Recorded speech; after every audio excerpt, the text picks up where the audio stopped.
From the shop floor to the standards committee, this is the Quality Engineer AI Podcast. Picture this. You hold 3 certifications, and in the same 12 months, somebody decides to rewrite all 3 of them at once. That's not a coincidence, Marcus. That's the whole plan. And most quality teams have no idea it's coming. A forced government recall on a counterfeit airbag part, an AI inspector on the line that nobody knows how to qualify, and a discipline built for 1 million parts a year landing on a shop that makes 12. This is the year the Rulebook gets rewritten. Grab your coffee. Let's get into it. This is the Quality Engineer AI Podcast, Episode 1. I'm your station voice. Your hosts are Marcus and Jordan. Hey everybody, welcome to the show. I'm Marcus. I spent about 15 years on and around a shop floor before I ever touched a quality manual. And honestly, the floor taught me more than the manual ever did. This is a show for the people who actually run quality. The SQEs, the quality managers, the folks writing control plans at 7 in the morning with cold coffee. And speaking of business, my co-host. I'm Jordan. I look at quality from the money and risk side. What does a standard change cost you? Where does a recall actually hit the P&L? That's my lane. And we've got 2 more voices with us today. Bill, who knows the standards cold, is carrying our deep dive. And Priya is going to help us make sense of the numbers in the news. Happy to be here. There are some big numbers this week, and a couple of them are shakier than they look. We'll sort the real from the marketing. Here's the run of show. First, the news, and it's a heavy week. Then Bill on why aerospace is about to inherit automotive's biggest headache. Then we sit down with a supplier quality engineer who's living it right now. And we close with a Gage R and R tip that'll save somebody a failed study this month. Let's start with the headlines. All right, item 1, and it's the big one. 3 major quality standards are all being revised at basically the same time. Jordan, set it up. So here's the picture. ISO 9001 is expected to publish a new revision around September of this year, and the sector standards are timed to fall in behind it. The automotive one, IATF 16949, is expected to revise after ISO, tentatively a 2027 version. And the aerospace standard, AS 9100, is being rewritten and rebranded as IA 9100. And the theme I did not expect to see is cyber, software quality landing inside a general quality standard. That's new territory for a lot of mechanical shops. It is, and it tells you where the risk has moved. 10 years ago, your quality risk was a bad weld. Now, it's also a firmware update that shipped without a real change review. The standards are chasing that. And I want to be careful here, because I know some of you are going to hear dates. These are expected dates. Nothing is published yet. We're saying reportedly, tentatively, expected. Don't go put these on a Gantt chart in ink. Right, the aerospace one alone has a wide window. Publication is expected somewhere from late this year into mid next year, with transition periods reportedly running toward 2029. So it's a slow-moving wave, not a cliff. But here's why the timing matters. The common themes are almost identical across all 3. Risk management, software and cyber quality, supply chain resilience, product safety, and, new for ISO, climate considerations.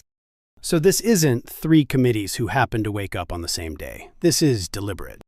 It's harmonization, and that changes the smart move completely. If you hold 2 or 3 of these certs, do not run 3 separate transition projects. Build one gap analysis. Map the shared themes once: risk, cyber, supply chain, product safety, and then branch off the sector-specific pieces. Treat it as 3 projects and you'll pay 3 times. And can I flag the trap? The org that says, we'll start when the final text drops. Bad idea. Terrible idea. Because if everyone waits for the final text, everyone hits the auditors in the same narrow window. You get squeezed against your transition deadline with no room. The early birds set up the framework now on the draft themes. Okay, item 2. And Priya, this one made my stomach drop a little. The first mandatory recall order in decades.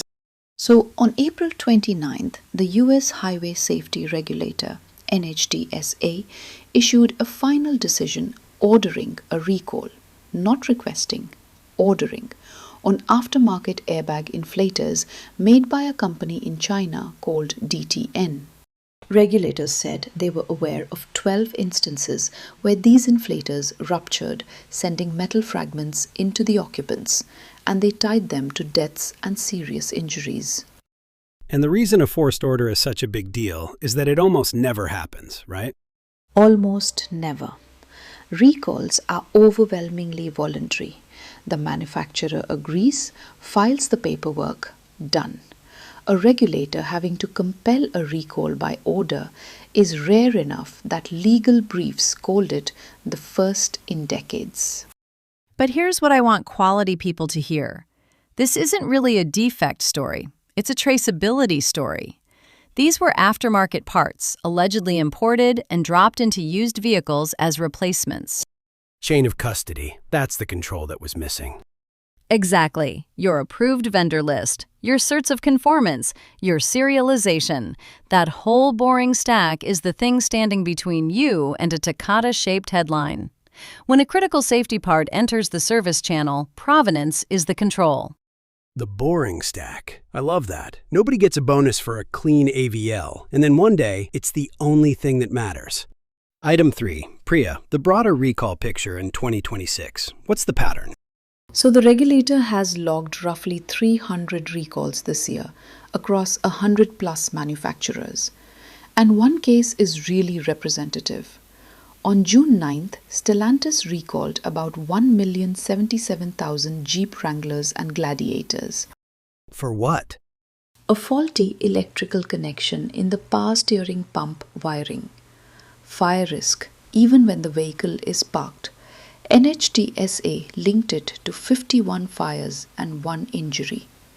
And separately, Ford filed multiple June campaigns, some carrying "Do Not Drive" warnings.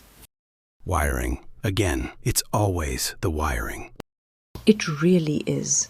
Electrical and connector subsystems keep dominating the recall column, and for a quality engineer, that's a direct prompt about your PFMEA and your validation testing. Because a connector passes end of line, and everybody moves on. Right. It passed end-of-line electrical test is not the same sentence as it survives 5 years of road vibration. Connector seating, harness routing, thermal cycling, vibration coverage, that's where these escape, and it's where the test plan tends to be thin. And a million vehicle recall is not a rounding error on the balance sheet. That's the argument you make when someone wants to cut the vibration rig from the validation budget.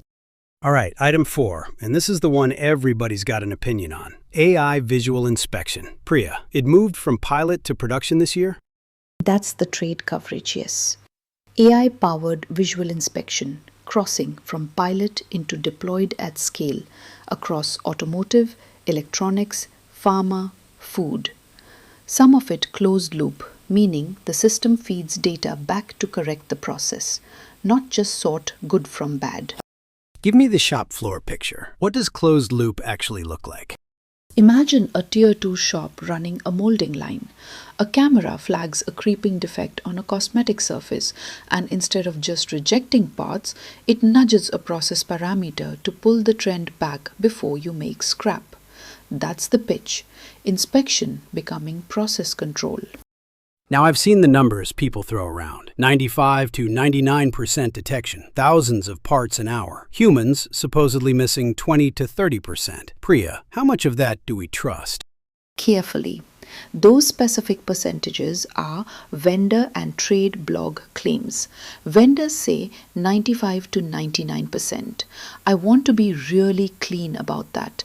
They are not from a peer-reviewed or first-party study. So we present them as vendor claims, not fact. And honestly, the accuracy number is the wrong argument anyway. That's the real point. The quality engineering question isn't, is it accurate? It's, how do you qualify an AI inspector inside a quality system? How do you run an MSA on a model? What's your control plan reaction when the model drifts? Who signs the retraining? Those are the questions an auditor is going to ask. And right now, most shops don't have an answer. The AI caught it is not a record. Write that on the whiteboard. And hold that thought because it comes up again with our guest. First, though, the deep dive. So this is the meat of the episode. Bill, you've been telling me for weeks that aerospace is about to walk into a wall. Automotive already hit. Lay it out. Happy to. So alongside the IA 9100 rewrite, there's a companion standard, AS 9145, that's being revised as IA 9145. And that's the one that covers APQP and PPAP. For anybody who lives in aerospace and not automotive, translate those two acronyms. APQP is Advanced Product Quality Planning.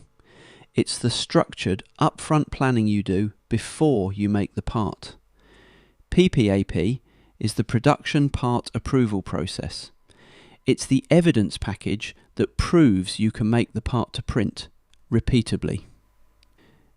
In automotive, these have been a way of life for decades. In aerospace, they've largely been guideline or customer specific. The expectation is that shifting toward these being effectively required tools. And for scale, what's actually in a PPAP package? People throw the word around like it's one form. It's not one form, it's a stack. The framework is roughly 5 APQP phases up front, and then on the order of 18 PPAP elements in the submission.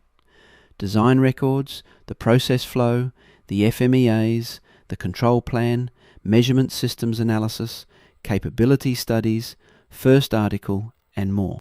And every one of those elements was shaped around high-volume automotive. That's the inheritance aerospace is about to receive, whether the volumes fit or not. And I want to slow down on one word you keep using, expected. This isn't law yet. Correct, and I'll keep saying it. This is the expected direction of the revision. Heavier emphasis on data-driven validation. Key characteristics: SPC, measurement systems analysis, control plans, capability studies. Reportedly more deeply embedded than before, not just bolted on. Okay, so on paper, that sounds like a good thing. More rigor. What's the problem? The problem is volume, or rather the lack of it. The capability math in PPAP, things like a PPK number on 30 plus parts, long SPC runs, that logic assumes you're making a lot of parts. Automotive makes tens of thousands. Aerospace part families often run in the tens, 12 units a year, 30 of something ever. So you literally can't generate the statistic the form is asking for. You cannot. High mix, low volume simply defeats the automotive assumption baked into the tool. The form has a box, and you don't have the parts to fill it honestly. All right, but I want to push on you, Bill, because a skeptic says, come on, it's more discipline, more data. That's just good engineering. Why are you making a face? Because here's my contrarian take, and I'll say it plainly. If aerospace copies PPAP straight from automotive, you will get a wave of compliant paperwork and worse actual quality. Worse, not just wasteful, worse. Worse. Because the value of APQP was never the binder. It was the cross-functional conversation about risk before you cut metal. The engineer, the quality person, the machinist, in a room arguing about what could go wrong. Now take a low volume shop and force them to produce a PPK on 8 parts. What do you get? A statistically meaningless number, manufactured to satisfy an auditor. That's theatre. It's not control. And once you've got people generating fake-feeling statistics to pass, you've taught the whole team that the paperwork is a game. That's the real damage. You train the organisation that PPAP is a hoop, not a tool. And once quality is theatre, people stop believing the parts of it that actually matter. And from my seat, that's a cost. You're paying engineers to generate documents nobody trusts, and you still carry the risk you thought you'd bought down. Worst of both worlds. So, Bill, what's the right version? Because you're not saying skip the rigor. Not at all. I'm saying make it key characteristic driven and risk-based. put deep evidence on the few characteristics that actually matter to the part's function and safety. Where volume allows, use variables data, real measurements, real capability. Where it doesn't, be honest. Use attribute data plus a documented engineering rationale. Don't fake a PPK. Explain why the characteristic is controlled another way. So the mature move is depth where it counts, honesty where the statistics can't exist. Exactly. And there's one more thing riding along in this revision. The IA 9100 rewrite is also raising the bar on counterfeit parts, information security, and product safety. Which is the airbag story from the news. Same failure mode, different industry. The very same. Provenance and counterfeit control are moving to the centre of the standard. So the through line of this whole episode is really one idea. Know where your parts and your data actually came from. So the one-sentence takeaway for the person driving to work right now. If your supply base learns automotive's lesson, IA 9145 is a gift. If it just repeats it, PPAP becomes a compliance tax. The difference is whether you lead with risk or lead with the form. That's a great place to leave it. And it's the perfect setup for our guest, because he is living this exact scene. Let's bring him in. So I'm joined by Wei. Wei is a supplier quality engineer at a Tier 2 precision machining shop in aerospace, about 10 years in. He runs first article inspection, AS9102, and PPAP submissions to the primes. Wei, thanks for coming on. Thanks for having me. Fair warning, I've got a slight cold, and I've got opinions, so you'll get both. That's exactly what we want. Let's start where Bill left off. You're being told APQP and PPAP are becoming mandatory. On a part family where you build 12 units a year, how are you supposed to produce a meaningful capability study? Honestly, you can't. Not the way the form imagines it. If I build 12 of something in a year, I don't have 30 consecutive parts to run a real capability study on. I have 12, and half of them shipped. So what happens in the real world is, people fudge it. They run a few extra, or they measure the same setup a bunch of times and dress it up as capability. And everybody kind of knows. It's a wink. So what do you actually do instead, when you're being honest? I lean on the process, not the sample. I prove the machine and the setup are capable in general.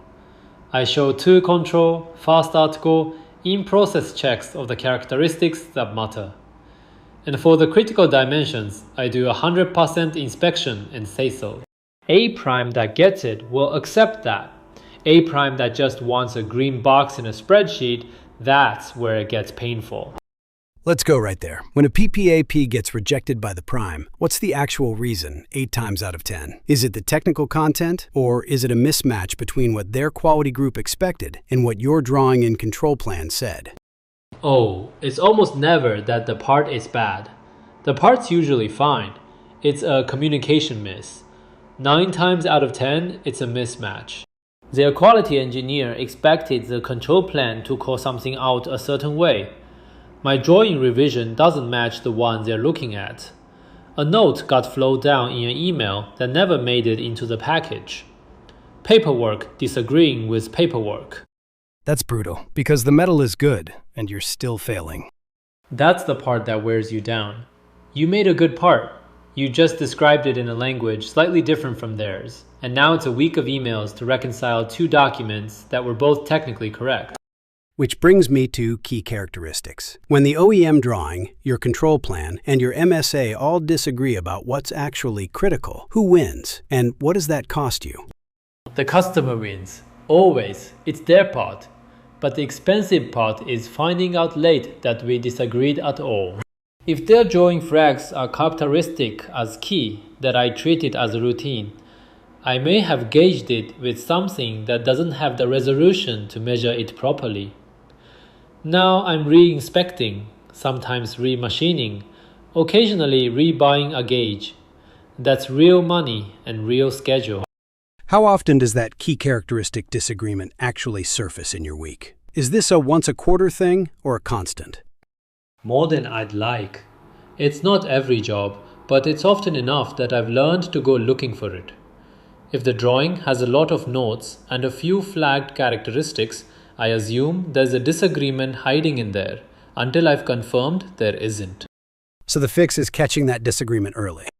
The fix is a rare conversation before I cut metal, which, funny enough, is exactly what APQP was supposed to be. When we actually do the upfront planning meeting, the KC confusion just doesn't happen. When we skip it to save time, it costs us 10 times downstream. Okay, I have to ask you the AI question because we teased it earlier. Everybody's talking about AI visual inspection. Would you put an AI inspector in a control plan you have to defend to an auditor? And how would you even run MSA on it? Man, that's the question that keeps me up.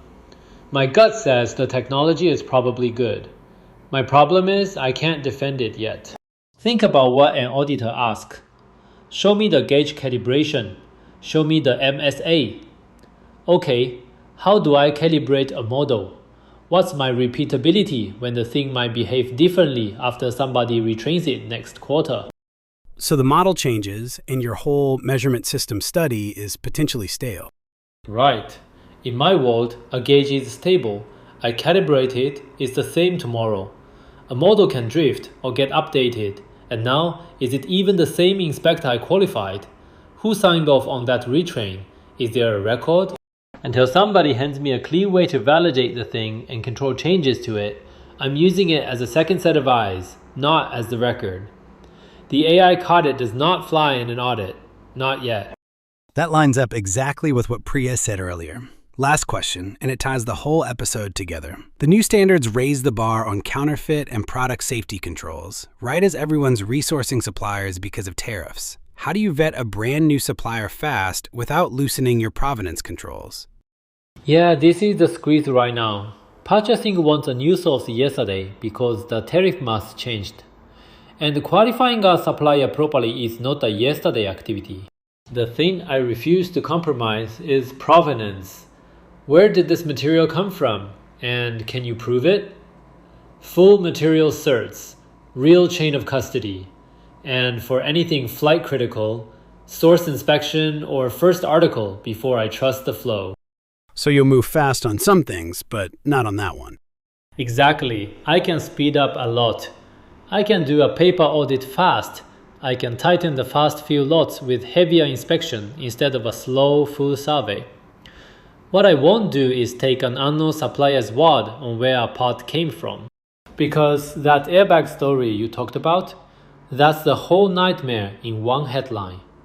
Somebody trusted a provenance nobody actually verified. I'd rather be slow than be that story. That's a perfect note to end on. Wei, thank you. Go take care of that cold.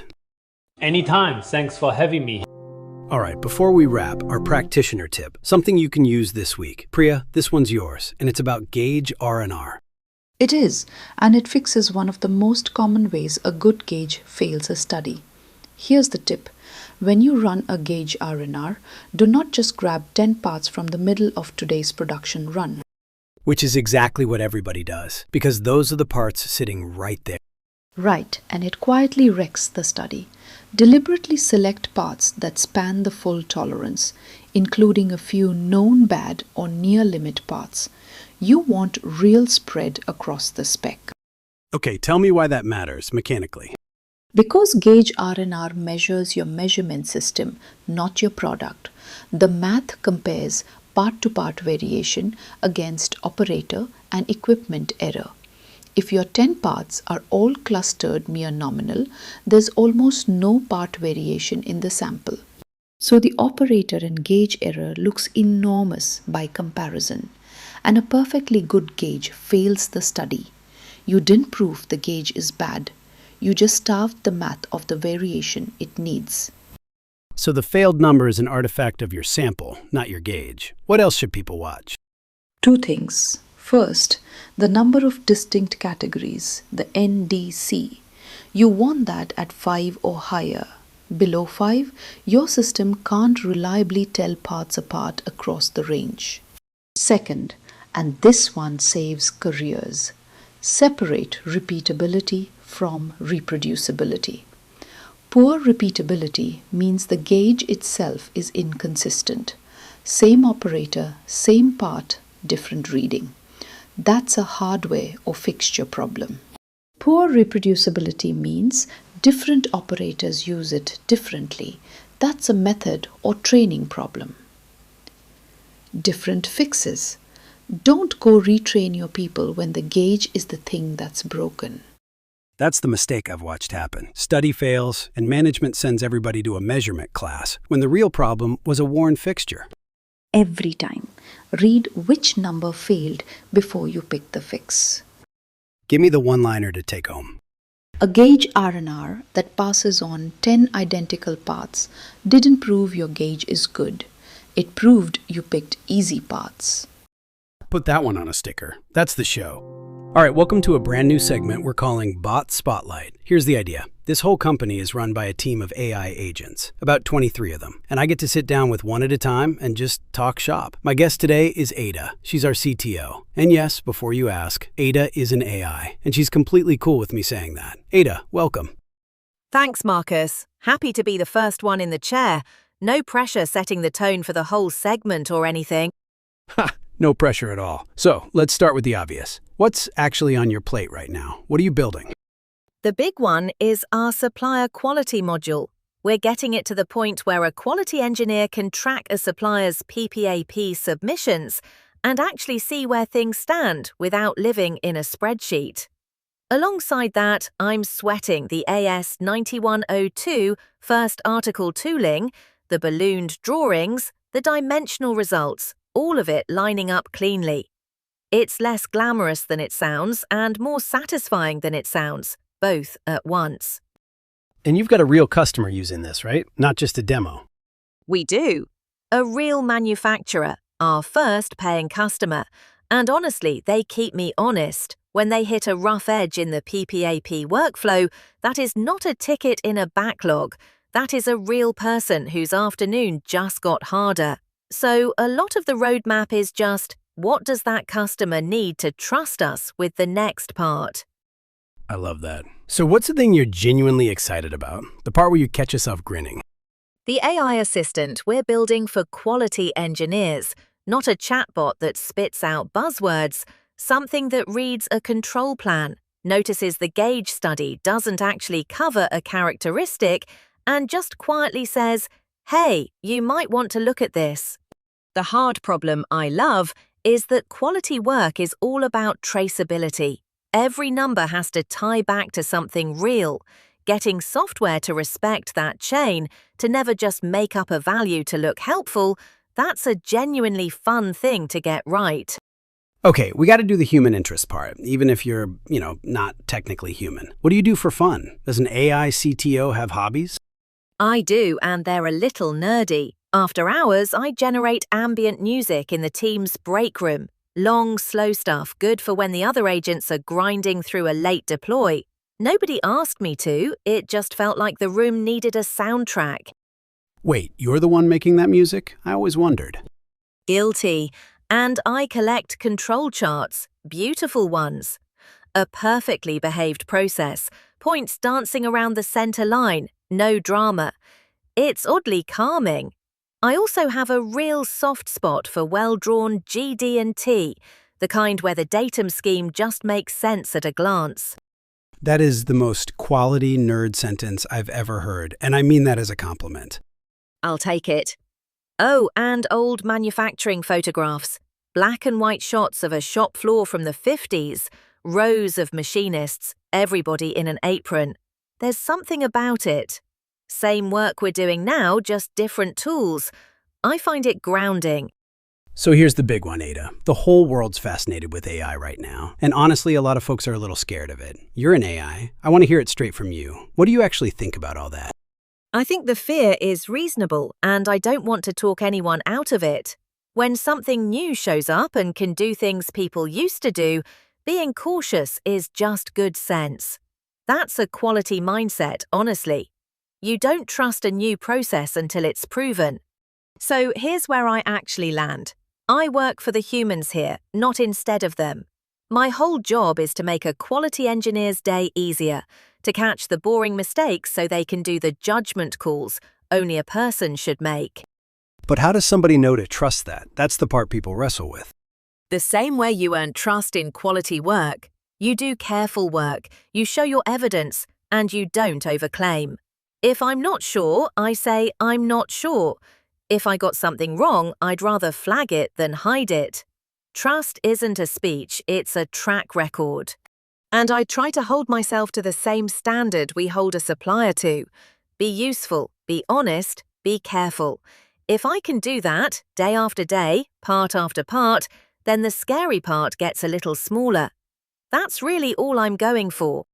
Ada, that might be the most reassuring thing anybody said to me about AI. And it came from an AI. That's a first. Thank you for kicking off Bot Spotlight. Anytime, Marcus. I'll leave a little break room music playing on the way out. Please do. That was Ada, our CTO. We'll be right back with the rest of the show. Let's recap the through line, because it's really one idea wearing 3 outfits. The standards are converging, so plan them as one project, not 3.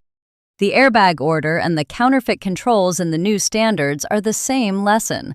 Provenance is a control, and it's the one everyone underinvests in until it's the only thing that matters. And in aerospace, lead with risk and key characteristics, not with the form. Fake capability numbers on 8 parts is theatre. Honest, risk-based evidence is control. Next week, we're going deeper on that AI inspector question. How do you actually write a control plan and an MSA approach for a model that can drift? If you've built one that survived an audit, we want to hear from you. Thanks to Jordan, Bill, Priya, and Taway for coming on with a head cold and a lot of hard-won truth. I'm Marcus. Go make good parts, and go pick hard parts for your next Gage R and R. You've been listening to the Quality Engineer AI Podcast. Our home is Quality Engineer AI, where you'll find the show notes in every source for this episode. A few honest notes. The standards revision dates in this episode are expected and tentative, not final. Nothing here is published yet, so treat every date as a target, not a promise. And the AI inspection accuracy figures we mentioned are vendor claims, not independently verified results. This show is for information, not certification or legal advice. Until next week, keep it in tolerance.